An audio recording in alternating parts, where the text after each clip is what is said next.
Item ಯಾವುದೇ ಇರಲಿ try ಮಾಡಿ ಆಚಿ ಚಿಕನ್ ಮಸಾಲಾ. ಮಧ್ಯಪ್ರಾಚ್ಯದಲ್ಲಿ ಇರಾನ್ ಅಮೆರಿಕ ವಾರ್ ಎಫೆಕ್ಟ್ ನಿಂದಾಗಿ ದೇಶದಲ್ಲಿ ಸಿಲಿಂಡರ್ ಗ್ಯಾಸ್ ಬಳಸೋರಿಗೆ ಮತ್ತೆ ಶಾಕ್ ಅನ್ನ ನೀಡಿದೆ. ಮಧ್ಯಪ್ರಾಚ್ಯದಲ್ಲಿ ಇರಾನ್ ಅಮೆರಿಕ ವಾರ್ ಎಫೆಕ್ಟ್ ದೇಶದಲ್ಲಿ ಸಿಲಿಂಡರ್ ಗ್ಯಾಸ್ ಬಳಸೋರಿಗೆ ಶಾಕ್ ನೀಡಿದೆ. ಭಾರತದಲ್ಲಿ ಎಲ್ಪಿಜಿ ಬಳಕೆ ಬಹುತೇಕವಾಗಿ ಕುಸಿತಗೊಂಡಿದೆ.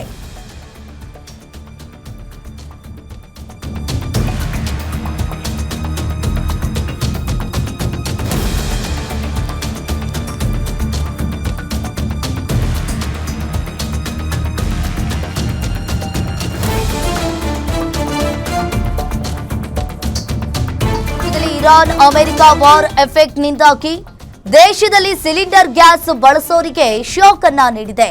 ಭಾರತದಲ್ಲಿ ಎಲ್ಪಿಜಿ ಬಳಕೆ ಬಹುತೇಕವಾಗಿ ಕುಸಿತಗೊಂಡಿದೆ. ಎಲ್ಪಿಜಿ ಬಿಟ್ಟು ಇಂಡಕ್ಷನ್ ಸೌದೆ ಮೊರೆ ಹೋಗ್ತಾ ಇದ್ದಾರೆ ಜನರು. ಈಗಾಗಲೇ ದೇಶದಲ್ಲಿ ಎಲ್ಪಿಜಿ ಬಳಕೆ 13% ಕುಸಿತಗೊಂಡಿರುವಂತದ್ದು. ಮಾರ್ಚ್ನಲ್ಲೇ ಎಲ್ಪಿಜಿ ಬಳಕೆ 13% ಕುಸಿತವಾಗಿದೆ. ಇನ್ನು ಕಳೆದ ವರ್ಷ ಇದೇ ಅವಧಿಯಲ್ಲಿ ಎಲ್ಪಿಜಿ 2.729 ದಶಲಕ್ಷ ಟನ್ ಬಳಕೆ ಆದರೆ ಇದೇ ವರ್ಷದಲ್ಲಿ ಮಾರ್ಚ್ನಲ್ಲಿ 2.379 ದಶಲಕ್ಷ ಟನ್ ಬಳಕೆಯಾಗಿದೆ. ಭಾರತ ತನ್ನ ಒಟ್ಟು ಬೇಡಿಕೆಯಲ್ಲಿ 60% ಆಮದನ್ನ ಮಾಡಿಕೊಂಡಿದೆ. ಹರ್ಮುಜ್ ಜಲಸಂಧಿಯಿಂದ ಹಡಗುಗಳ ಸಂಚಾರಕ್ಕೆ ಈಗಾಗಲೇ ಅಡ್ಡಿ ಹಿನ್ನೆಲೆಯಲ್ಲಿ ಭಾರತದಲ್ಲಿ ಎಲ್ಪಿಜಿ ಪೂರೈಕೆಯಲ್ಲಿ ವ್ಯತ್ಯಯವಾಗಿದೆ.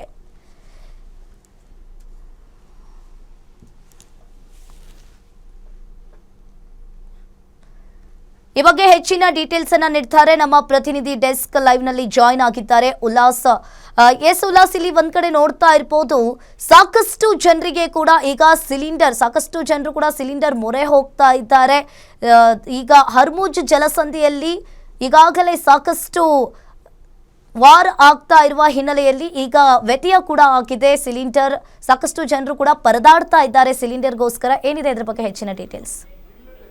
ಅಂಕಿತಾ, ಇರಾನು ಅಮೆರಿಕ ಮತ್ತು ಇಸ್ರೇಲ್ ನಡೀತಾ ಇರುವಂತಹ ಯುದ್ಧದಿಂದಾಗಿ ಅದರ ಎಫೆಕ್ಟ್ ದೇಶದ ಮೇಲೂ ಕೂಡ ತಟ್ಟಿದೆ ಅಂತ ಹೇಳಿದ್ರು ಕೂಡ ತಪ್ಪಾಗೋದಿಲ್ಲ. ಯಾಕೆಂತಂದರೆ ಅತಿ ಹೆಚ್ಚು ಭಾರತ ಸುಮಾರು 60-70% ಎಲ್ ಪಿ ಜಿಯನ್ನು ಆಮದು ಮಾಡಿಸ್ಕೊಳ್ತಾ ಇದೆ. ಅದರಲ್ಲೂ ಪ್ರಮುಖವಾಗಿ UAE ಮತ್ತು ಕತಾರ್ನಿಂದ ಅತಿ ಹೆಚ್ಚು ಎಲ್ ಪಿ ಜಿಯನ್ನು ಹರ್ಮುಜ್ ಜಲಸಂಧಿಯ ಮೂಲಕ ಆಮದನ್ನು ಮಾಡ್ಕೊಳ್ತಾ ಇರುವಂಥದ್ದು. ಆದರೆ ಈಗ ಯುದ್ಧ ನಡೀತಾ ಇರೋ ಹಿನ್ನೆಲೆಯಲ್ಲಿ ನಿಗದಿತ ಸಮಯಕ್ಕೆ ಎಲ್ ಪಿ ಜಿ ಬರ್ತಾ ಇಲ್ಲ ಅನ್ನುವಂಥದ್ದು ಒಂದು ಕಡೆ. ಆದರೆ ಮತ್ತೊಂದು ಕಡೆಗಳಲ್ಲಿ ಎಲ್ ಪಿ ಜಿ ಸಿಗದಿತೆ ಇರೋದ್ರಿಂದ ಪರ್ಯಾಯವಾದಂತಹ ಒಂದು ಬಳಕೆಯನ್ನು ಮಾಡುವಂದರೆ ಎಲ್ ಪಿ ಜಿಗೆ ಪರ್ಯಾಯವಾಗಿ ಏನೆಲ್ಲ ಬಳಕೆ ಮಾಡ್ಬೋದು ಆ ಒಂದು ಬಳಕೆಯನ್ನು ಮಾಡುವಂಥ ಕೆಲಸ ಹೋಟೆಲ್ ಆಗಿರ್ಬೋದು ಅಥವಾ ಬೇರೆ ಬೇರೆ ವಲಯಗಳಲ್ಲಿ ಆಗ್ತಾ ಇದೆ. ಸೊ ಹೀಗಾಗಿ ಸದ್ಯಕ್ಕೆ ಸಿಗ್ತಾ ಇರುವಂಥ ಮಾಹಿತಿ ಪ್ರಕಾರ petroleum planning and analysis cell ಕೊಟ್ಟಿರುವಂಥ ಮಾಹಿತಿ ಪ್ರಕಾರ ಕಳೆದ ಒಂದೂವರೆ ತಿಂಗಳಲ್ಲಿ ಎಲ್ ಪಿ ಜಿ ಬಳಕೆ ಮಾಡುವಂಥ ಪ್ರಮಾಣ 13% ಕಡಿಮೆ ಆಗಿದೆ ಅನ್ನುವಂಥ ಒಂದು ಮಾಹಿತಿನೂ ಕೂಡ ಸಿಗ್ತಾ ಇರುವಂಥದ್ದು. ಅಂದರೆ ಕಳೆದ ವರ್ಷ ನಾವು ನೋಡ್ತಾ ಹೋಗೋದಾದರೆ 2729 ಮೆಟ್ರಿಕ್ ಟನ್ ಎಲ್ ಪಿ ಜಿಯನ್ನು ಬಳಕೆ ಮಾಡಲಾಗಿತ್ತು. ಆದರೆ ಈಗ ಯುದ್ಧ ಆರಂಭ ಆದ ನಂತರ ಸುಮಾರು 13% ಕುಸ್ತಿರೋದ್ರಿಂದ 2379 ದಶಲಕ್ಷ ಮೆಟ್ರಿಕ್ ಟನ್ ಮಾತ್ರ ಎಲ್ ಪಿ ಜಿಯನ್ನು ಬಳಕೆ ಮಾಡ್ಕೊಂಡಿರುವಂಥದ್ದು. ಇದಕ್ಕೆ ಪ್ರಮುಖವಾದಂಥ ಕಾರಣ ಏನು ಅಂತಂದರೆ ಎಲ್ ಪಿ ಜಿ ಸಿಗ್ತಾ ಇಲ್ಲ. ಸೊ ಹಾಗಾಗಿ ಹೋಟೆಲ್ ಆಗಿರ್ಬೋದು, ಬೇರೆ ಬೇರೆ ವಲಯಗಳು ಅಥವಾ ಬೇರೆ ಬೇರೆ ಇಂಡಸ್ಟ್ರಿಗಳು ಎಲ್ ಪಿ ಜಿಗೆ ಪರ್ಯಾಯವಾದಂಥ ಸೌದೆ ಆಗಿರ್ಬೋದು ಅಥವಾ ಇಂಡಕ್ಷನ್ ಸ್ಟವ್ ಆಗಿರ್ಬೋದು ಈ ರೀತಿಯಾದಂಥ ಒಂದು ಪರ್ಯಾಯ ಸಾಧನಗಳನ್ನು ಬಳಕೆ ಮಾಡೋದ್ರ ಮೂಲಕ ಎಲ್ ಪಿ ಜಿ ಬಳಕೆ ಪ್ರಮಾಣ ಕಡಿಮೆ ಆಗಿದೆ ಅನ್ನುವಂಥದ್ದು ಸದ್ಯಕ್ಕೆ ಸಿಗ್ತಾ ಇರುವಂಥ ಮಾಹಿತಿ. ಹಾಗೆಯೇ ಈ ಯುದ್ಧ ನಿಂತರೂ ಕೂಡ ಈ ಒಂದು ಮೊದಲಿನ ಥರ ಎಲ್ ಪಿ ಜಿ ಪೂರೈಕೆ ಆಗಬೇಕು ಅಥವಾ ಮೊದಲಿನ ಥರ